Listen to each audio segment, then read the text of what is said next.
नमस्कार. देशोन्नतीमध्ये मी ऐश्वर्या शिंदे आपलं स्वागत करते. बघूया प्रदेशच्या आजच्या टॉप 10 बातम्या. दहशतवाद्यांकडून मुंबईला धोका असल्याची माहिती सेंट्रल एजन्सीनं मुंबई पोलिसांना दिली आहे. याच पार्श्वभूमीवर मुंबई पोलीस सतर्क झाल्याचं पाहायला मिळतंय. दहशतवाद्यांकडून मुंबईला धोका असल्याच्या माहितीनंतर मुंबई पोलीस अलर्ट मोडवर असून गर्दीची ठिकाणं आणि धार्मिक स्थळांवर मुंबई पोलिसांकडून नजर ठेवली जात आहे. शहरात तगडी सुरक्षा व्यवस्था तैनात करण्यात आली आहे. केंद्रीय निवडणूक आयोगाने गेल्या 2 दिवसात राज्यातील राजकीय पक्ष व विविध संस्थांशी चर्चा करून विधानसभा निवडणुकांसाठीचा आढावा घेतलाय.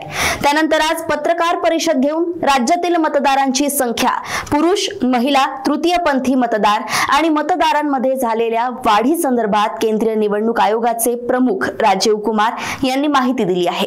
तसेच निवडणूक काळात काही निर्बंध घालण्यात येणार असून एटीएम साठी पैशांचा पुरवठा करणाऱ्या व्हॅनला वेळेचे बंधन असणार आहे.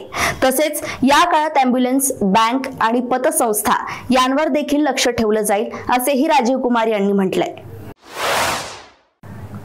नांदेड शहराजवळ असलेल्या नेरली कुष्ठधाम या गावात 200हून अधिक जणांना विषबाधा झाल्याची धक्कादायक घटना घडली आहे.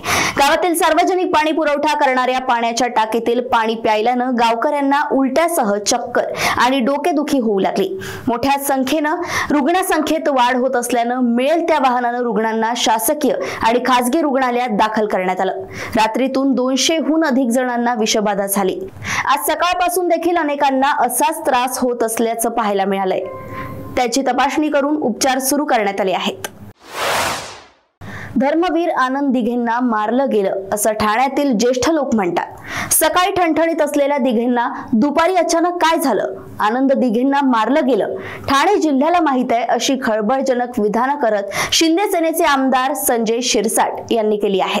दिघेंच्या मृत्यूबद्दल संशय व्यक्त करणाऱ्या शिरसाटांना शिवसेना उद्धव बाळासाहेब ठाकरे गटाचे नेते आणि आनंद दिघेंचे पुतणे केदार दिघेंनी प्रत्युत्तर दिले. साहेबांसोबत घात झाला म्हणता मग 23 वर्षे गप्प का होतात असा सवाल केदार दिघेंनी विचारलाय. उपमुख्यमंत्री आणि गृहमंत्री देवेंद्र फडणवीस यांच्या मंत्रालयातील दालनाबाहेर घडलेल्या नेमप्लेट तोडफोड प्रकरणी 2 पोलीस शिपायांचं निलंबन करण्यात आल्याची माहिती मंत्रालयातील विश्वसनीय सूत्रांनी दिली आहे. या प्रकरणात निलंबित करण्यात आलेले 2ही पोलीस कर्मचारी महिला असल्याचं समजलंय. या संदर्भात दुजोरा मिळत नसला तरी पण काल सायंकाळी ही कारवाई करण्यात आल्याची माहिती आहे. राज ठाकरे यांनी लाडकी बहीण योजनेवर भाष्य केलंय. जानेवारीत पगार द्यायला सरकारच्या तिजोरीत पैसे राहणार नाहीत असं राज ठाकरे म्हणाले आहेत. राज्य खड्ड्यात घातलं जात असेल तर ते चुकीचं आहे. महिलांना अशा प्रकारे पैसे न देता राज्यात नवीन उद्योग आणा असं म्हणत राज ठाकरेंनी या योजनेवर अप्रत्यक्षरित्या टीका केली आहे. माजी गृहमंत्री अनिल देशमुख हे सातत्यानं गृहमंत्री देवेंद्र फडणवीस यांच्यावर गंभीर आरोप करत आहेत. विविध प्रकरणांमध्ये कसं अडकवण्यात आलंय याची पोलखोल देशमुख हे आता करतायत. त्यांनी शुक्रवारी 27 सप्टेंबर रोजी आणखी एक गौप्यस्फोट केलाय. आदित्य ठाकरे यांनी दिशा सालियानवर बलात्कार केला आणि तिला बाल्कनीतून ढकलून दिलं असा खोटा आरोप करण्यास फडणवीस यांनी सांगितल्याचा धक्कादायक आरोप देशमुख यांनी केलाय. या आरोपानंतर राजकीय वातावरण पुन्हा एकदा तापण्याची शक्यता आहे.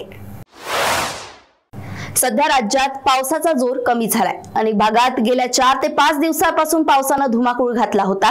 पण आजपासून राज्यात विखुरलेल्या स्वरूपात भाग बदलत पाऊस पडणार असल्याची माहिती हवामान अभ्यासक पंजाबराव डक यांनी दिली.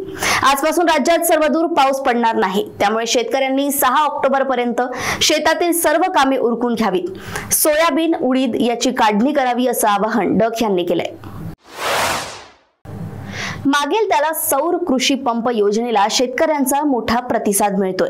या योजनेसाठी शेतकऱ्यांनी अर्ज करण्यासाठी उपमुख्यमंत्री तथा ऊर्जा मंत्री देवेंद्र फडणवीस यांच्या हस्ते सुरू केलेल्या महावितरणाच्या वेबसाईटला उदंड प्रतिसाद मिळालाय. केवळ 14 दिवसात 1,22,000 शेतकऱ्यांनी त्यावर नोंदणी केल्याची माहिती महावितरणाचे अध्यक्ष तथा व्यवस्थापकीय संचालक लोकेश चंद्र यांनी दिली आहे.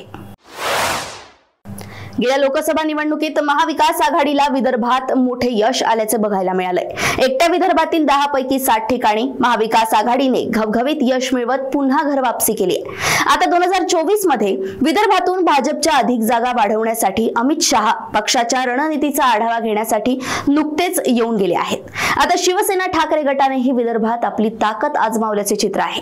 किंबहुना पूर्व विदर्भातील 28 पैकी 14 जागांवर शिवसेना ठाकरे गटाकडून दावा करण्यात आलाय। ठळक घडामोडींसाठी देशोन्नती न्यूज चॅनलला सबस्क्राइब करा आणि बेल आयकॉन प्रेस करा। मुंबई, पुणे, नागपूर, मराठवाडा असो का विदर्भ, राजकीय, सामाजिक, शैक्षणिक क्षेत्र असो का क्रीडा, सर्वच घडामोडीचे विश्लेषण पाहायला विसरू नका। फक्त देशोन्नती न्यूजवर।